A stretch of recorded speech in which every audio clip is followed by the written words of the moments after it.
بسم اللہ الرحمن الرحیم، السلام علیکم ورحمۃ اللہ وبرکاتہ۔ اللہم صلی علی محمد و آل محمد، رب اشرح لی صدری ویسر لی امری واحلل عقدۃ من لسانی یفقہوا قولی، آمین۔ خواتین حضرات، آپ دیکھ رہے ہیں کتب آن لائن اور میں ہوں بلال کتب، اور آج کے دن آپ کی کالز اور آپ کے مسائل پہ بات ہوتی ہے۔ انشاءاللہ یہ بھی ذکر کریں گے، لیکن وہ ایک چیز ہوتی ہے جسے کہتے ہیں کہ آفٹر فال جو ہے، کل کیونکہ شب بہت بڑی شب تھی، تو آج انتہائی محبت اور شفقت کرنے والی ہماری بچی جو ہے ہما تقوی، ان کو ہم نے کہا کہ ہما بہت شکریہ آپ کا، آپ ہمارے پاس تشریف لائیں۔ یہ بھی زمانہ ہم نے جو ہے وہ اہل بیت سے سیکھا کہ بیٹیاں بھی شفقت کرنے والی ہوتی ہیں، ہاں یہ بھی ہم نے ان سے سیکھا۔ وہ جو سلسلہ ہے معراج کا، میں اس پہ اپنی رائے دیتا ہوں، مجھے اس پہ ذرا بات کو کھولیے گا۔ مجھے نہیں لگتا یہ کسی طرح سے، مجھے درست کیجیے گا اس بات پہ کہ معراج یہ ہے کہ رسول پاک صلی اللہ علیہ وسلم آسمانوں پہ گئے۔ مجھے لگتا ہے معراج یہ ہے کہ آپ نے 40 سال مکہ میں گزارے اور بدترین دشمن جو ہے وہ بھی کہتا ہے کہ آپ صادق ہیں اور آپ امین ہیں۔ معراج یہ ہے ہما کہ آسمانوں کی مخلوق کو زمین پہ کیوں بھیجا گیا؟ وہ ہستیاں جن سے آدم علیہ السلام جو ہے وسیلہ دے رہے ہیں، اور پھر میں نے ایک حدیث ایک روایت پڑھی، حضرت مقول ہیں جو کہ تابعین میں سے ہیں، کہتے ہیں میں نے شیطان کو سجدے کرتے ہوئے دیکھا اور سر پھوڑتے ہوئے دیکھا پتھر پہ، اور پوچھا کہ کیوں کر رہے ہو؟ تو اس نے کہا میں اس لیے کر رہا ہوں کیونکہ جب اللہ اپنا عذاب مجھ پہ پورا کر لے گا تو مجھے اس بات کی امید ہے کہ خدا محمد کے وسیلے سے مجھے بھی معاف کر دے گا۔ مجھے لگتا ہے کہ یہ جب ہم بات کرتے ہیں کہ آپ کا سفر ہے تھوڑی سی تنگ نظری سے اور اتنی دل کی کشادگی ہم اظہار نہیں کر رہے ہوتے، آپ فرمائیے گا معراج کو آپ کیسے دیکھتی ہیں؟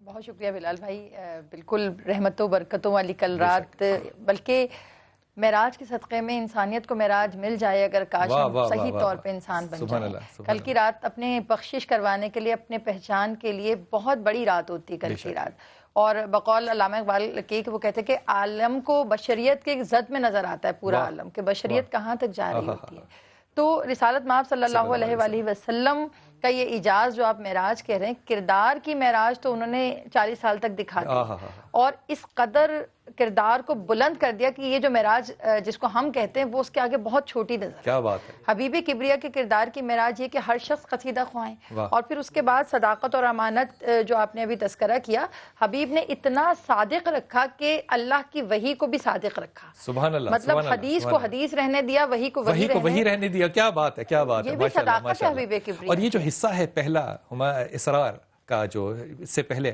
اس کے لغوی معنی دیکھیے کہ یہ ہے چہل قدمی کے، رات کو چہل قدمی کرنا۔ کیا چہل قدمی کروائی کہ وہ لوگ وہ جو تمام پیغمبروں نے، نبیوں نے جماعت پڑھی، ہم اس کمرے میں جو کہ ہارڈلی 2 کنال کا بھی نہیں ہے، 1.25 لاکھ لوگوں نے، ہم زمینی حقائق کو بھی نہیں سمجھ سکتے، آسمانی حقائق کو سمجھنا تو بہت دور کی بات ہے۔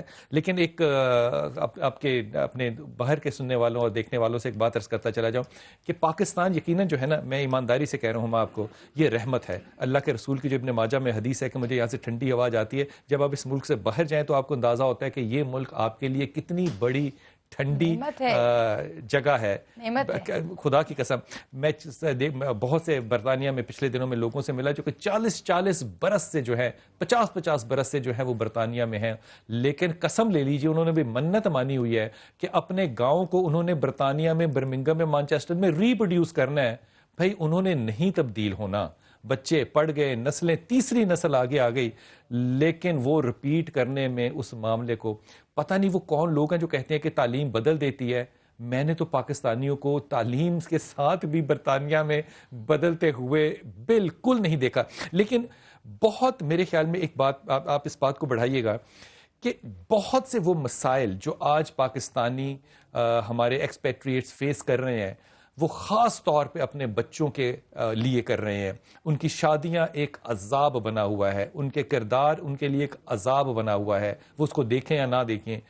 وہ اپنی ساری بات کو جو وہ یہاں سے پاکستان سے گئے اور ظاہر معاش کے لیے گئے، مجھے ایک بڑا اعتراض ہے، مجھے نہیں پتا شرعی طور پہ صحیح کہ وہ کہتے ہیں ہم نے ہجرت کی، پاؤنڈ کے لیے آپ نے اپنا ملک چھوڑا، اس کو ہجرت سے کیوں جوڑ رہے ہو؟ اور پھر اب کردار کے اوپر جب آتے ہیں نا، تو انہوں نے اپنے کردار کی ایک ہی سٹک رکھی ہے، اور وہ یہ ہے کہ بچوں کو ڈنڈے کے زور پہ نماز پڑھائیں، روزے رکھائیں اور ان کو دینی لباس پہنائیں، اور بس یہ۔ لیکن اس کے باوجود بچے جو ہیں وہ نماز ضرور پڑھتے ہیں، لیکن گھر سے باہر کیا کرتے ہیں یہ ماں باپ کو نہیں پتا۔ میں ایمانداری سے کہہ رہا ہوں، میں نے ابھی تک برطانیہ میں شاید چند گھر ایسے ہوں گے جہاں پہ جو قدریں ہیں، جو ویلیوز ہیں، جو معیار زندگی ہیں، ان کو برقرار دیکھا. اتنا زوال آ گیا کہ اگر مجھے 40 سال پہلے پتا ہوتا کہ ان لوگوں کی اولادوں کے ساتھ یہ ہونا ہے تو بہت ہی بے شرم لوگ ہوتے جو اپنے وطن کی مٹی کو جو ہے وہ چھوڑ کے جاتے. میں پہلے کالر سے بات کر لوں، اس پہ رائے لوں گا کہ بچوں کی تربیت باہر کے لوگ کیسے کریں، کس کو آئیڈیل بنائیں. جی میرے بیٹے السلام علیکم. جی السلام علیکم بیٹا. جی الحمدللہ رب العالمین، حکم فرمائیے بیٹے. میرا ایک ایشو ہے، میری سسٹر ہے مہمونہ حلیم ان کا نام ہے جی، تو ان کے سسرال والے بہت سخت ہیں، انہوں نے ابھی بھی انہیں مارا ہے اور گھر سے نکال دیا ہے. اچھا. ان کے ماں باپ ہم سے ملنے نہیں دیتے میری سسٹر کو، اور ہم ان کے گھر جائیں ہمیں بھی بے عزت کر کے نکال. میمونہ کے شوہر کا نام تو نہیں بتا سکتی آپ یا بتا سکتی؟ نوید کامران. مجھے بتائیے نوید کامران میں برائی کیا ہے؟ وہ پہلے تو ٹھیک تھے بالکل.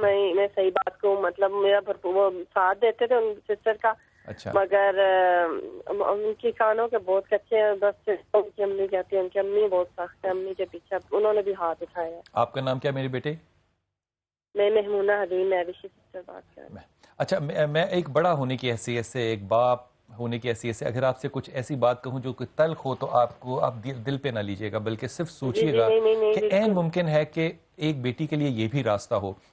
میرے خیال میں ناکامی جو ہے نا وہ ماں باپ کی ہوتی ہے، کیونکہ میں نے 99.99% ماں باپ دیکھیں جب یہ بیٹیوں کو رخصت کرتے ہیں نا، ان کو بالکل نہیں پتا ہوتا. میرا جی کبھی چاہ رہا ہوتا ہے کہ میں ماں باپ کو نا جوتے ماروں. ان کو نہیں پتا ہوتا کہ بیٹیوں کو رخصت کرتے ہوئے کیا کہنا کیا ہے. یہ بیٹیوں کو نا نیگیٹو پہ رخصت کرتے ہیں کہ جا کے صبر کرنا، مر کے نکلنا، جیسے وہ مرنے جا رہی ہے. خدا کا نام ہے، خوشی کا پیغام کیا دینا چاہیے؟ پیغام دینا چاہیے جو رسول پاک صلی اللہ علیہ وسلم نے دیا اپنی بیٹی کو، سیدہ فاطمہ کو، جب رخصت کیا نکاح کے اندر خطبے میں پڑھا کہ تمہیں کس واسطے دینا ہے. وہ پڑھیے گا پہلے، گوگل کو اس لیے بھی استعمال کیجئے. دوسری بات یہ کہ اللہ کے رسول نے کہا ہے کہ آپ کے 3 ماں باپ ہیں، جنہوں نے پیدا کیا، جن کے ہاتھ تم گئے، اور جنہوں نے تعلیم دی. اب مجھے بتائیے سورہ بقرہ جو ہے، میں ادب کے ساتھ آپ سے کہہ رہا ہوں آپ کی اجازت کے ساتھ، سورہ بقرہ میں جب اللہ نے یہ کہا کہ ماں باپ کے آگے اف نہیں کرنا، تو کیا اللہ کے اس رسول کی بات کو آپ چھوڑ دیں گے کہ تینوں ماں باپ ہیں اور ان کی بات پہ اف نہیں کر سکتے؟ تیسری بات یہ کہ جب خون کے رشتے اور نکاح کے رشتوں میں ایک شخص کو چوائس کرنی پڑے تو آپ یہ کیوں چاہتی ہیں کہ جو رشتے صرف مہر کے عوض بنائے گئے ان کی تو توقیر کی جائے، لیکن جو خون کے رشتے ہیں ان کی اگر مانی جائے تو وہ کانوں کا کچا ہے؟ یقین کیجئے یہاں پہ جو آپ یہ بات کہہ رہی ہیں یہ انتہائی نامناسب ہے. میرا نہیں خیال کہ کسی بھی طرح آپ اپنی بہن کو اپنا کان یا فون یا اپنا گھر یا کوئی فیسلٹی لینڈ کریں. اسے کہیں کہ بیٹا ہم نے کر دیا تو یہ رخصت، شوہر تیرا شریف آدمی ہے، صبح کام پہ جاتا ہے، شام کو گھر آتا ہے، ہی از اے گڈ ہسبینڈ، اچھا شوہر ہے، اچھا بیٹا ہے، اور انشاءاللہ اچھا باپ ہے.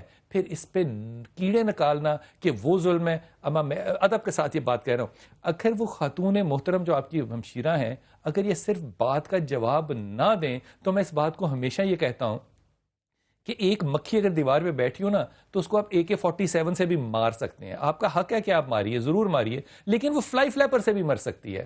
اگر آپ فلائی فلیپر سے مکھی نہیں مارنا چاہتے اور آپ کہہ رہے ہیں جناب میں نے گولی سے مارنی ہے، تو پھر آپ کے اوپر صرف دعا وارد ہو سکتی ہے اور کچھ نہیں. میں اس معاملے میں مہوش ہرگز بھی آپ کا ساتھ متفق نہیں ہوں. میرے خیال میں بہن سے کہیے کہ وہ خاموشی سے لا حول ولا قوت الا باللہ پڑھے اور آیت کریمہ پڑھے اور اللہ سے دعا کرے کہ وہ اپنی زبان کو اور غیبت سے باز رہنے کی اللہ اس کو توفیق دے انشاءاللہ تعالی. جی میرے بھائی شاہد السلام علیکم بیٹا. وعلیکم السلام جناب، کیسے ہیں آپ بھیا؟ کیسے ہیں آپ؟ اللہ کا شکر میرے بھائی، آپ کیسے ہو بیٹا؟ الحمدللہ ٹھیک ٹھاک. سر میں نے آپ کو ایک تو آپ کو آپ کی پوری ٹیم کو خراج تحسین پیش کرتا ہوں. میں آپ کا پروگرام ہمیشہ دیکھتا ہوں، مجھے بہت پسند آتا ہے آپ کا پروگرام. اچھا میں بھی ایک بات آپ سے کہوں شاید.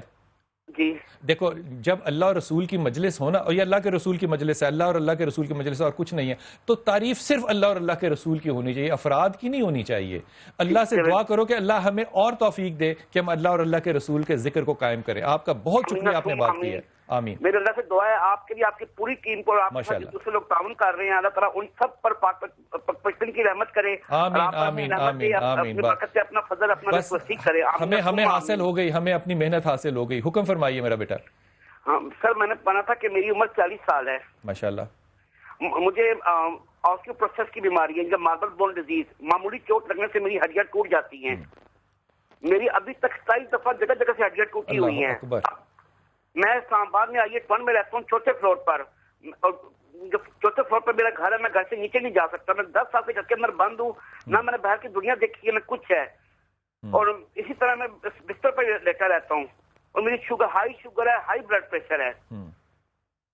اچھا ایک بات تو میں دو آپ کو مشورے دوں گا. ایک تو جو غصہ ہے اس کے اوپر شاید تھوڑا سا دیکھنا پڑے گا ماحول، لیکن میں ایک آپ کو ایک صحابی کا ذکر سناتا ہوں. حضرت عبد الرحمن بن عمران تھے، ان کو ایک پھوڑا نکل آیا، اور وہ ایسا کہ تھا کہ 34 سال تک وہ ایک بستر کی ایک ہی کروٹ پہ رہے. اور صحابہ جب ان کے پاس جاتے تھے تو صحابہ ہر دفعہ جب ان کو دیکھتے تھے تو وہ زیادہ جوان ہوئے ہوتے تھے. تو صحابہ کو بڑا، لیکن وہ جب رسول پاک صلی اللہ علیہ وسلم نے پردہ نہیں فرمایا تھا تو کبھی ان سے پوچھنے کی جرت نہیں ہوئی کہ یہ کیا ہے. جب آپ نے پردہ فرمایا تو ان سے جا کے پوچھا کہ حضرت آپ یہ جوانی کی طرف کیسے پلٹ رہے ہیں؟ انہوں نے کہا جب مجھے یہ تکلیف ہوئی تو میں بھی اللہ سے بڑا ناراض تھا، لیکن جب مجھے یہ خیال آیا کہ اگر اللہ اس میں راضی ہے تو میں بھی راضی ہو جاؤں. اللہ نے زمین اور آسمان کے درمیان کے پردے میری آنکھوں پہ سے اٹھا دیے. اب میں سارا دن اور ساری رات جو ہے وہ آسمان اور زمین کے درمیان جو اللہ معاملات کر رہا ہوتا ہے ان کو دیکھ رہا ہوتا ہوں. تو وہ میں اتنا مصروف رہتا ہوں کہ کبھی خیال ہی نہیں آیا کہ میں کروٹ نہیں لیتا. آپ نے شاید آیت کریمہ پڑھنا ہے اور بہت زیادہ پڑھنا ہے. میں نہیں سمجھتا کہ اس میں بہت زیادہ کوئی بہتری آئے گی، لیکن یہ ورس ہونے سے انشاءاللہ تعالیٰ ضرور بچ جائے گا. یہ جینیٹیکل ہے، آپ کو بھی اس بات کا علم ہے.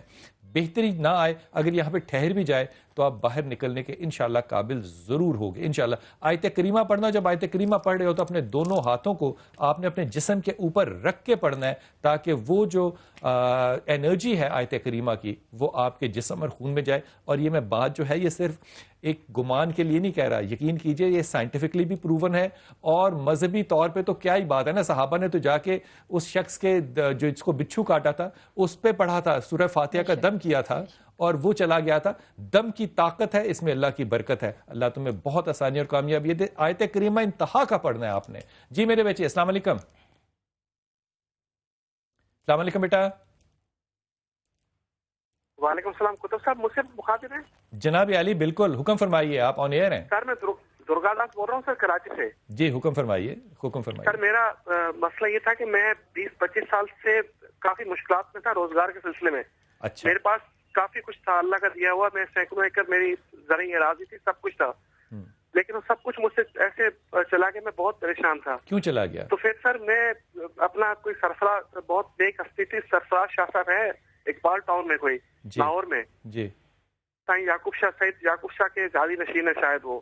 جی. تو میں ان کے پاس گیا تھا، تو مجھ سے انہوں نے پوچھا کہ آپ نے کیا کیا کام کیا ہے. میں نے کہا سر میرا تو سب کچھ چھن گیا، میرے بچے زمین پہ آ گئے، میں اتنا اربوں پتی بندہ، کروڑ پتی بندہ، میرے ساتھ یہ حالت ہو گئی، میں گاڑیوں کی اپنا جو ہے نا روڈ پہ رستوں میں گاڑیوں کے ٹائر دھو رہا ہوں. تو مجھ سے پوچھا بیٹا تم نے آج تک کیا کیا کام کیا؟ میں نے کہا سر میرے پاس اتنی کچھ زمین تھی، سب کچھ تھا، میرے اپنے کاروبار تھے. تو بولا بیٹا تمہارے نصیب میں جو ہے نا کہ وہ تم نے جا کے جو ہے نا کہ کام کرنا ہے، شراب کا کام کرنا ہے، بوٹلز کا. تو میں نے کہا سر میں خاموش ہو گیا، مجھے سمجھ نہیں ہے. میں نے کہا سر میرے پاس تو کوئی سرمایہ نہیں، میں کیسے کروں گا؟ بولا آپ جاؤ سب کچھ ہو جائے گا. وہ قدرت خدا کی، میں مجھ سے سب کچھ چھن کے لے کے گئے، میں اور کہاں سے کہاں پہنچ گیا، میں اپنا سب کچھ مجھ سے چھن کے اس لائن میں چلا گیا. اور میں اتنا بری حالات میں ہوں، برے مشکلوں میں ہوں، مجھے سمجھ نہیں آ رہی کہ کیا مسئلہ ہے. سر میرا بیٹا، سر میرے بیٹے نے MBA کیا تھا، اس کی لاکھوں روپے اس کی تنخواہ تھی، وائٹ کال کے اس کی ڈیوٹی تھی. اس کا کینیڈا کا ویزا لگ گیا، اس کے بچے تھے سب کینیڈا شفٹ ہو گئے. وہاں پہ ان کو ایڈمیشن ہو گئی، سب کچھ ہو گئی، لیکن پھر ان کو پتہ نہیں کیا بچوں کا دل نہیں لگا، وہ سب امیگریشن چھوڑ گئے. وہ واپس آ کے وہ بھی جا کے کراچی میں آ کے اس فیلڈ میں لگ گئے. اچھا بھیا، بڑی احتیاط کے ساتھ ہی میں آپ سے بات کہہ رہا ہوں، بہت ہی احتیاط کے ساتھ.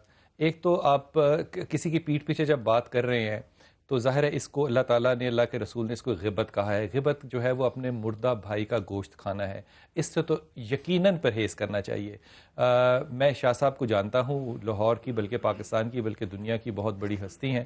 آپ جو بات فرما رہے ہیں میں اس کے اوپر تو کوئی رائے نہیں دے سکتا، لیکن میرا یہ اپنا ذاتی خیال ہے، اور میں ہما کو، اپنی بچی کو اس بات کا گواہ بنا کے آپ سے بات کر رہا ہوں کہ اگر آپ کی محبت اللہ اور اللہ کے رسول سے ہے تو یقین کیجئے برکت کے دروازے جو ہیں وہ قبر تک کھلے ہیں، بلکہ قبر میں بھی کھلے ہیں۔ دوسری طرف یہ کہ اگر میرے پاس چوائس ہو حلال اور حرام کی، دیکھیے میرا ذاتی طور پہ تو شراب سے کوئی اختلاف ہے ہی نہیں، اللہ نے کہا کہ اس کو حرام نہیں قرار دیا۔ اور میں یہ بڑی ٹرک کی بات آپ کو کہہ رہا ہوں، میں طالب علم ہوں قرآن کا، اور اتنی بڑی عالمہ میرے سامنے بیٹھی ہوں، آپ کی اجازت سے یہ کہہ رہا ہوں، اللہ اگر شراب کو حرام قرار دیتے تو آپ مجھ جیسے جو عقل مند زیادہ بننے کی کوشش کرتے ہیں نا لوگ، تو وہ کہتے کہ حرام تو حلال میں کنورٹیبل ہے، سور حرام ہے لیکن جب بھوک سے مر رہے ہو تو کھا لو۔ تو پھر لوگ کہتے کہ جناب میرا بھائی سرٹیفکیٹ دے دیتا کہ جناب ریڈ وائن کھانے کے ساتھ ٹھیک ہے ورنہ اس کو لیور سروسز ہو جائے گا۔ اللہ نے آپ کے نفس کو پہچاننے کے بعد جو حکم دیا وہ کیا قیامت حکم تھا؟ اللہ نے حرام نہیں کہا، اللہ نے اس سے بھی بڑھ کے کہہ دیا کہ یہ فعل شیطان ہے، کہا کہ مر جاؤ، یہ نہیں تم کر سکتے، سور کھا سکتے ہو، شراب نہیں پی سکتے، شراب کا بیچنا، شراب کا لین دین کرنا، شراب پینا، میں کہتا ہوں اپنی طرف سے کہہ رہا ہوں گمان شراب، ارے بھائی جب وہ ہے ہی فعل شیطان تو تم اس کے پاس کیوں جاؤ گے؟ اپنی برکت کے دروازے خود نہ بند کرو۔ سورہ اخلاص پڑھو اور آیت کریمہ پڑھو، سورہ اخلاص پڑھو اور آیت کریمہ پڑھو، اور خدا کے واسطے وہ کام جو حرام اور بدنیتی پہ بنیاد ہوں اس واسطے نہ کرنا کہ خدا رزق دے گا۔ رزق، عزت، ذلت، یہ تمام کام جو ہیں یہ مقدر ہیں، خدا نے جو لکھے ہیں۔ میں ادب سے کہہ رہا ہوں، دنیا کی کوئی طاقت تمہارے تک پہنچنے سے ان کو نہیں روک سکتی۔ خدا پہ یقین کرو، حرام سے پرہیز کرو، دونوں چیزیں پڑھتے رہو، سورہ اخلاص اور آیت کریمہ۔ پھر اگلے سال فون کرنا، پھر گاڑی کے اپنے وہ ٹائر نہیں تم دھو رہے ہوگے، پھر انشاءاللہ تعالیٰ تم اپنی گاڑی کو ضرور دھو رہے ہوگے۔ وقفہ لیتے ہیں، واپس آتے ہیں اور انشاءاللہ اس بات کو میں دوبارہ کرتا ہوں تھوڑا سا۔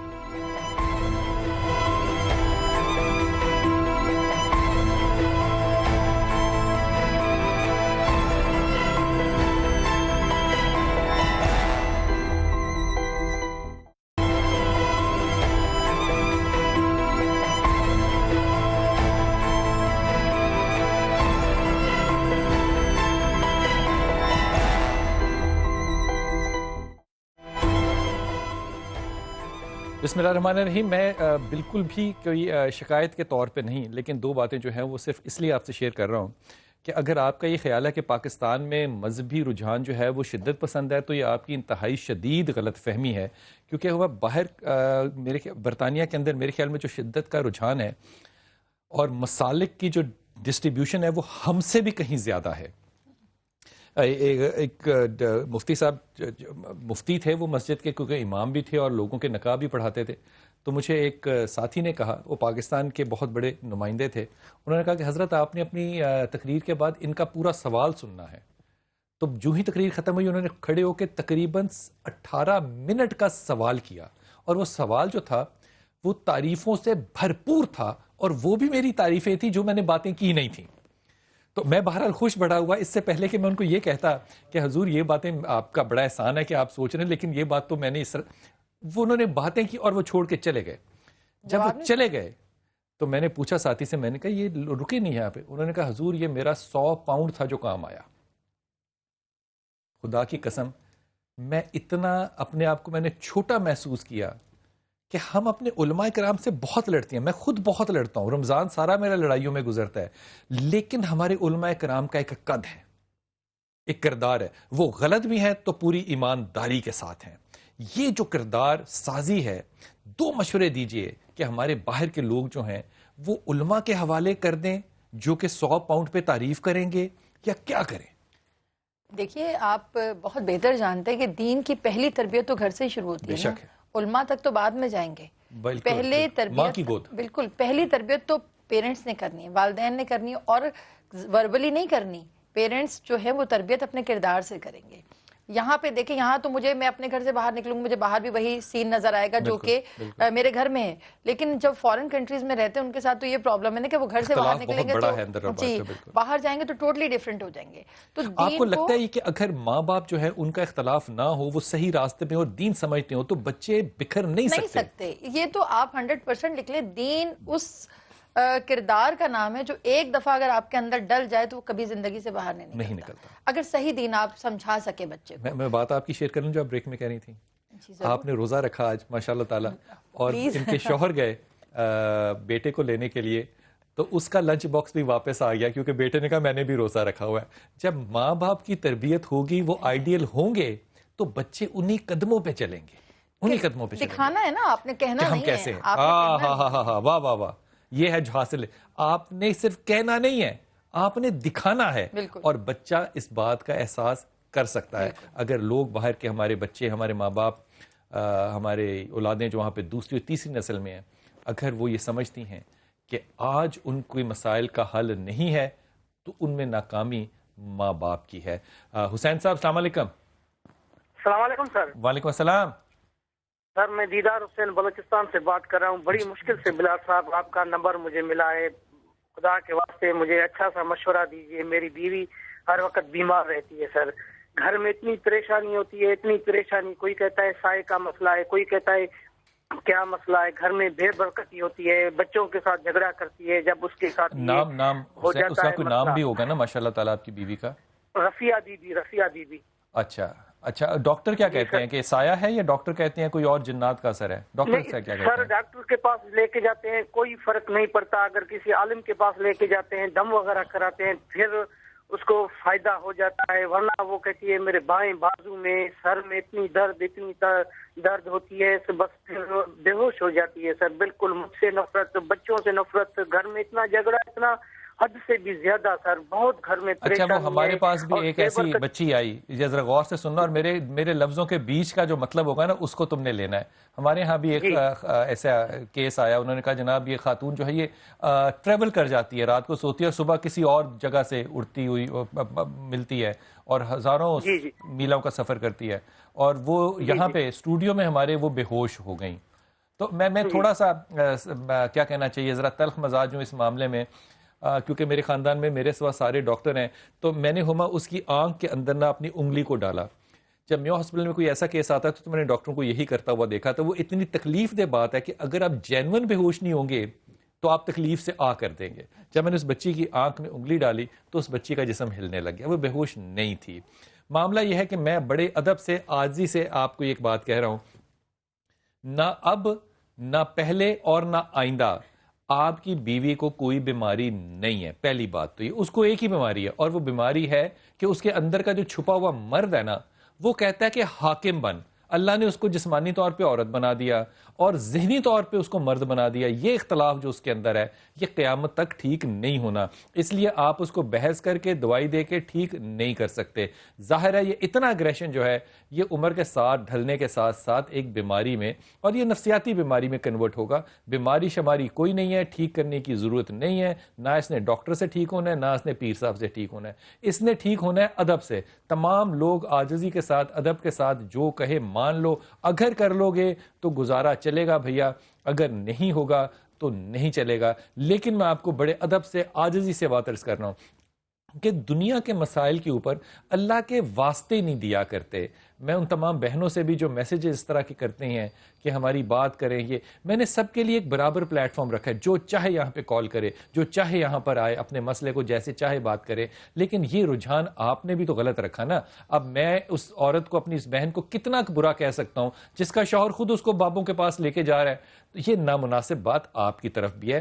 اگر ممکن ہو, جو کہ بڑا مشکل ہے, اگر ممکن ہو تو اپنی بیوی سے کہنا کہ یا سلام یا مومن یا اللہ, 3 لفظ ہیں, یہ اس کے غصے کے لیے ہیں, وہ کم ہوگا. اور دوسری چیز جو وہ پڑھے وہ لا حول ولا قوت الا باللہ, صرف یہاں تک, کیونکہ حدیث میں یہی ہے. اگر یہ دونوں چیزیں بھی وہ پڑھ لے, جو مجھے یقین ہے اس نے نہیں پڑھنے, تو یقین کیجئے آدھی سے زیادہ بیماری اس کی اس دن ختم ہوگی. لیکن خدا کے واسطے ان معاملات کو ذرا عقل اور دانش سے ہینڈل کرو, بابوں کے پاس جانے سے ہینڈل نہیں ہوگا. سعدیہ ہمارے ساتھ. جی میرے بیٹے السلام علیکم. وعلیکم السلام سر, سعدیہ بات کر رہی ہوں. جی میرا بیٹا, کیسے ہیں آپ سر؟ جی اللہ کا شکر ہے میری بیٹی, حکم فرمائیے بیٹا. اچھا سر, ایسے کہ میری بیٹی ہوئی ہے 13 اپریل. ماشاءاللہ, اللہ مبارک کرے, اللہ آپ کو جنت مبارک کرے. بہت شکریہ سر, سنائی یہ اللہ کی رسول کی حدیث ہے. میں آپ کو بہت دنوں سے کال کر رہی ہوں. ایسے کہ میں اپنی بیٹی کا نام نمل رکھنا چاہ رہی ہوں, NAMAL. آپ کے شوہر کا سعدیہ کیا نام ہے؟ جی ان کا نام ہے فیصل رحمان. اچھا, میں نمل نام کو بالکل بھی ریکمینڈ نہیں کروں گا, کیونکہ میں یہ سمجھتا ہوں کہ بیٹیوں کو نا ہما تقوی جیسا ہونا چاہیے, ایکڈیمکلی فاسٹ ہونا چاہیے, لیکن پرسنالٹی میں ہمبل ہونا چاہیے. نمل نام جو ہے یہ بہت اگریسو ہوگا اور بہت ان ایکڈیمکل ہوگا، رومانٹک ضرور ہوگا، لیکن یہ مناسب نام نہیں ہے۔ میرے خیال میں آپ نام کو تبدیل کر دو۔ میرے خیال میں جو نام ہونے چاہیے اس کے وہ ہرا ہونا چاہیے، جو آپ کے ساتھ بہت اچھا ہوگا نام، کیونکہ حاسین قرآن کے اندر اکٹھا ہے۔ اس کا نام ماہین ہونا چاہیے، اس کا نام ہانی ہونا چاہیے۔ ہانی تو اعلیٰ ترین نام ہوگا۔ اس کا نام عائشہ ہونا چاہیے، اس کا نام فاطمہ ہونا چاہیے۔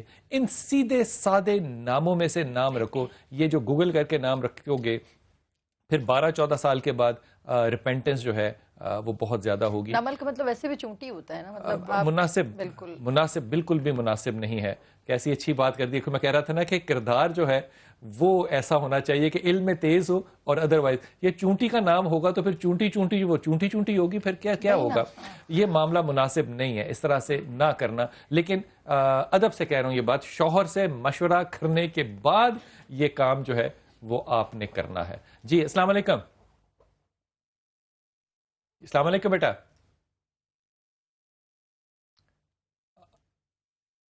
ہیلو السلام علیکم۔ وعلیکم السلام بیٹا، جی آپ وعلیکم کیسے ہیں؟ السلام، الحمدللہ رب العالمین۔ میری ماں فرمائیے، حکم اللہ کیجیے۔ سلامت رکھے ہمیشہ آپ کو۔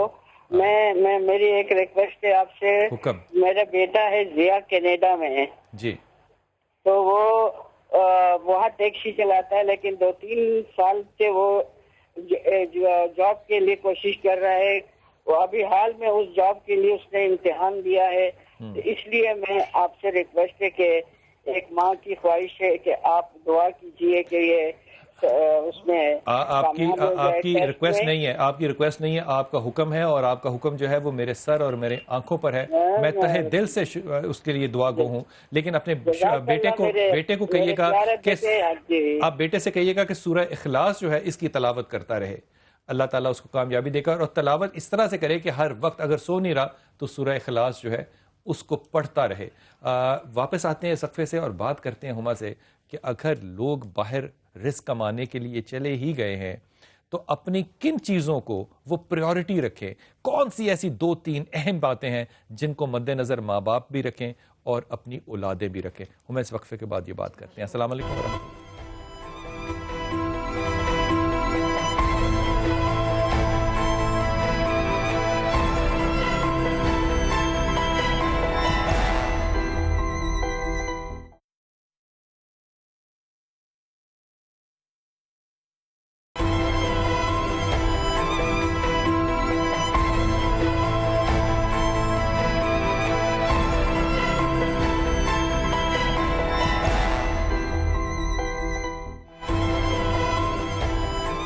بسم اللہ الرحمن الرحیم۔ خواتین حضرات، ایک بات جو ہے نا وہ میں دل کی بھڑاس کے طور پہ آپ کی اجازت سے کہہ سکتا ہوں۔ میں نے جتنا ویسٹ پھرا ہے، میں ایمانداری سے کہہ رہا ہوں یہ بات، اور اس میں یقین کیجئے کہ کوئی میں بناوٹ سے نہیں کہہ رہا، اور یہ بس بیٹھے بیٹھے ابھی دل میں آئی۔ ہمارے علماء کرام، ہمارے جرنلسٹ انٹلیکچولی فار سپیریئر ہیں ویسٹ سے، لیکن پتہ نہیں کیوں ہمیں اپنے منہ پہ چپیڑے مارنے کی عادت پڑی ہوئی ہے۔ ہمارا میڈیا جتنا فری ہے، میں قسم کھانے کو تیار ہوں کہ ویسٹ اتنی فریڈم کو اپنے خواب میں نہیں سوچ سکتا، لیکن سلوگن ان کا ہے فریڈم اور آزاد ہم ہیں۔ جو آپ کے ساتھ میلز پہ رابطہ ہوتا ہے، میں یہ میلز آپ کے سامنے رکھتا ہوں، اس میں مجھے چھوٹا سا جواب دے دیجیے گا۔ میرا نام مصطفی حسین ہے، میری شادی کو 8 سال ہو گئے، میرے 2 بیٹیاں ہیں، ایک کی عمر 7 سال ہے اور ایک کی 5 سال۔ میری دونوں بیٹیاں کا رجحان نماز اور قرآن کی طرف بہت زیادہ ہے۔ اکثر ان کی دادی جب ان کو کام کہتی ہے تو وہ اس بات سے ڈر جاتی ہیں کہ کہیں نماز قضا نہ ہو جائے، اور اس کی وجہ سے وہ گھبرا جاتی ہیں۔ کیا یہ ٹھیک ہے کہ نماز قضا نہ ہو اور کسی بات پر اور توجہ نہ دی جائے، یا پھر نماز لیٹ ہو جائے اور دادی کی اہمیت جو ہے وہ برقرار رہے؟ ہمیں اپنی بیٹیوں کو غلط تربیت تو نہیں دے رہا؟ جلدی سے فرما دیجئے کیا کہیں گے۔ حقوق العباد کو اللہ تعالیٰ بھی پریفر کرتا ہے۔ کیا خوبصورت جملہ، کیا خدا کی قسم۔ اس میں میرے خیال میں آپ کے لیے سب سے بڑا پیغام ہے، اور میں اس میں جملے کو ایڈ کر رہا ہوں۔ یہ جو نماز ہے اس کی تو رینج ہے نا کہ آپ اس وقت سے اس وقت تک کر سکتے ہیں۔ دادی نے، نانی نے جو حکم دیا وہ تو اس وقت کا ہے۔ یہ کمال بات آپ کر رہے ہیں کہ تربیت غلط نہیں کر رہے، اس سے زیادہ بری تربیت آپ اور کیا کر سکتے ہیں؟ کہ آپ بیٹیوں کو کہہ رہے ہیں کہ نماز کی طرف چلے جاؤ جن پہ نماز ابھی لگی بھی نہیں ہے، اور دادی جو ہے اس کے ساتھ رشتہ نہ بنا رہے گا۔ میں ایمانداری سے بحیثیت باپ تمہیں کہہ رہا ہوں کہ یہ تربیت غلط ہے۔ بچیوں کو نارمل بننے دو۔ جو 7 اور 5 سال کی عمر میں یہ کر رہے ہیں، اب وہ 25 اور 27 سال کی عمر میں دیکھو اس ملک کے اندر اور اس وہ کیا قہر پیدا کریں گی. یہ حقوق اللہ جن کو توقیر دے دے اس سے بہتر کوئی نہیں. میرا نام زنیرہ حنیف ہے, میری شادی میرے والدین کی مرضی سے عمران سہیل نامی ایک شخص سے ہوگی, لیکن وہ ٹھیک آدمی نہیں ہے. مجھے پتا چلا کہ وہ شوہر اچھا نہیں ہے. میں کسی اور کو پسند کرتی تھی جو کہ نہایت ہی شریف آدمی تھا. زنیرہ میں تمہاری اس بات سے شدید متفق ہوں کہ جس کو تم پسند کرتی تھی وہ اچھا آدمی تھا. تمہارا یہ شوہر بالکل ٹھیک آدمی ہے, اور تم نے جو تہمت لگائی ہے وہ نہ صرف کہ نامعقول ہے بلکہ جھوٹ ہے. بالکل والدین نے اس کو ریجیکٹ کر دیا کیونکہ اس کے پاس اپنا گھر نہیں تھا. والدین کی عقل پہ بھروسہ کرو. تمہاری جو ریجڈیٹی, سخت مزاجی, خوبصورت دکھنا اور لوگوں سے تعریف لینا اور جبر کرنا اور جھوٹ بولنا, زنیرہ جب تک تم یہ نہیں چھوڑو گی یہ شادی کامیاب نہیں ہونے لگی. خدا کے واسطے جو لوگوں کے بیٹے ہیں اور لوگوں کے گھر ہیں ان کو تمہاری اس عادت سے توڑنے کی جو طرف جا رہی ہے یہ مناسب نہیں ہے. خدا کے واسطے اپنے پہ اور لوگوں پہ رحم کرو. میرا نام زہرا بطول ہے. میرے شوہر نے دوسری شادی کر لی. ان کے تمام گھر والوں کو اس بات کا علم تھا, مگر اپنی امی کی طرف تھی اور مجھے بتائے بغیر انہوں نے شادی کر لی. میں حمل سے ہوں اور سمجھ سے باہر ہے کہ اب میں کیا کروں, کیونکہ انہوں نے مجھے طلاق کا نوٹس بھیج دیا ہے. طلاق دینے کی کوئی وجہ بھی نہیں بتائی. میری شادی کو بس 9 ماہ ہوئے ہیں. ان للہ و انا الیہ راجعون. میرے بوڑھے والدین بہت مشکل میں ہیں. میں آگے پڑھ بھی نہیں رہا. ایک جملہ کہہ دیجئے. اس پہ اب کیا کہوں میں کہ ریزنز اب شوہر کو ہی پتا ہوگا کہ انہوں نے کیا کیا اور جس سچویشن میں وہ ہے. یہ بات کہنی ہما ٹھیک ہے کہ اگر وہ دوسری شادی کرنا چاہ رہے تو میں کہہ رہا ہوں وہ 3 اور کرے, لیکن سب کا ذمہ اٹھائے. اگر وہ ذمہ اٹھا سکتا ہے, اتنا مرد کا بچہ ہے تو ٹھیک ہے, لیکن جھوٹ بول کے مرد جو شادی کرے یہ مردانگی نہیں ہے. اور ابھی جس سچویشن میں اس کو تو ضرورت ہے نا, اس کو ضرورت ہے اس کی. یہ مرد کی مردانگی نہیں ہے. میں مرد کو جینڈر نہیں سمجھتا. میرے خیال میں مرد کا سینہ اللہ نے اس لیے چوڑا کیا تاکہ اس میں چیزوں کو سمو دیا جائے. اگر یہی نہیں کر سکتا تو میری پیاری بیٹی تم اس کے پاس رہو گی تو کیسے رہو گی. میرا یہ اپنا خیال ہوگا. یہ تو ایک ایکڈیمیکل بات ہے کہ آپ اپنے شوہر سے واپس رابطہ قائم کیجئے, آیت کریمہ پڑھیے اور اپنے شوہر سے کہیے کہ وہ دوسری بیوی کو ضرور رکھے لیکن آپ کو نہ چھوڑے. آپ کے ساتھ اگر وہ صرف اتنا تعلق بھی رکھے, جو کہ زیادتی ہے جو میں یہ بات کہہ رہا ہوں, کہ وہ اپنی بیٹی کو اور آپ کو نا نفقہ جو ہے وہ پرووائڈ کرتا رہے, میرے خیال میں گھر کو رکھنا یہاں بھی مناسب ہوگا. مشکل ہوگا لیکن بہتر ہوگا. آیت کریمہ پڑھنا ہے تم نے بہت زیادہ. میرا نام سلمہ ہے, میرے 4 بچے ہیں, 2 بیٹے اور 2 بیٹیاں. میرے شوہر نے نشے اور جوئے کی عادت ہے, اور کچھ روز قبل میں نے اپنے شوہر کو جوا لگاتے سنا کہ وہ میری بیٹی کو جوئے پہ لگا رہا تھا. لعنت لعنت تبرہ تمہارے پہ میرے بھائی جو تم سلمہ کے میاں ہو اسلام آباد میں. اب میں اپنے شوہر سے جو ہے وہ رابطہ رکھوں نہ رکھوں, اگر تمہارا شوہر یہ کام کر رہا ہے, تمہارے پاس اس کی شہادت ہے, میں یہ کہنے کا مجاز نہیں ہوں بحیثیت تمہارا باپ یا بھائی کہ تم اپنے شوہر کو چھوڑ دو, لیکن تمہاری بیٹیاں تمہارے لیے خون کا رشتہ ہیں. وہ شوہر جو تمہاری بیٹیوں کو جوے میں بیچنا چاہتا ہے وہ صرف مہر کے عوض ہے. اگر تمہیں خطرہ ہو تو کیا اس کو الگ ہو جانا چاہیے؟ بالکل ظاہری سی بات ہے, اس کو الگ ہو جانا چاہیے, کیونکہ یہ میرے خیال میں انتہائی نامعقول بات ہے.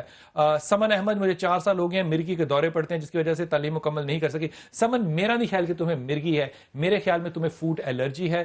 تم گندم اور گندم کی بنی تمام چیزیں چھوڑ دو, کھانے میں احتیاط کرو, پھل اور گوشت اور کاوے پہ رہو. چند ہفتوں بعد پھر مجھے بتانا کہ اب دورے پڑ رہے ہیں یا نہیں. قبض تمہیں نہیں ہونی چاہیے, یہ شرط ہے جو میں بات کہہ رہا ہوں. قبض بالکل نہیں ہونی چاہیے. اسلام آباد سے کالر. جی السلام علیکم. السلام علیکم سر. وعلیکم السلام. جی میرا بھیا خالد بول رہا ہوں اسلام آباد سے. جناب خالد حکم فرمائیے میرا بیٹا. سر میں ایک اپنا سیمی گورنمنٹ ادارہ ہے اس میں امپلائیز ہوں سر. اس کا نام ہے ہوٹا, ہیومن آرگن ٹرانسپلانٹ اتھارٹی. جی جی. تو سر کیا اس میں ہمارا اپنا مستقبل محفوظ ہے؟ ہمارا یہ کل کو پینشنیبل ہو جائے گا سر؟ اللہ تعالیٰ تمہیں آسانی دے. میرا خیال تھا سوال سنتے ہوئے تو تم کہو گے کہ یہ شرعی طور پہ ٹھیک ہے کہ نہیں ہے, میں یہ سوچ رہا تھا, لیکن تمہارا یہ مسئلہ نہیں ہے. حضور زندگی بچانا جو ہے یہ اللہ کو اچھا لگتا ہے. اللہ نے حرمت انسان جو جان بنائی ہے وہ بہت زیادہ ہے. میرے خیال میں یہ ادارہ جو ہے اس میں آپ جو ہیں وہ محفوظ یقیناً ہوں گے انشاءاللہ, کیونکہ رزق اللہ نے دینا ہے. تم نے سورہ اخلاص اور لا حول ولا قوت الا باللہ یہ 2 چیزوں کا جو ورد ہے وہ ساری زندگی کرنا ہے. اللہ تمہیں ہر جگہ رزق دے گا. ادارے جو ہیں وہ رزق نہیں دیتے, رزق تو اللہ کی ذات ہے وہ دیتی ہے. ایک واجبات جو ادا کرتا ہے نا پروردگار کے, اس کو رزق کے معاملے میں نہیں ڈرنا چاہیے. واہ, اسی پہ اللہ تعالیٰ آپ کو آسانیاں دے. جو واجبات ادا کرتا ہے اس کو رزق سے نہیں ڈرتا. اللہ ہمیں واجبات پوری کرنے کی توفیق عطا کرے. اپنی دعا میں یاد رکھیے گا, اللہ آپ کو آسانیاں دے اور آسانیاں بانٹنے کی توفیق عطا فرمائے. السلام علیکم ورحمۃ اللہ وبرکاتہ.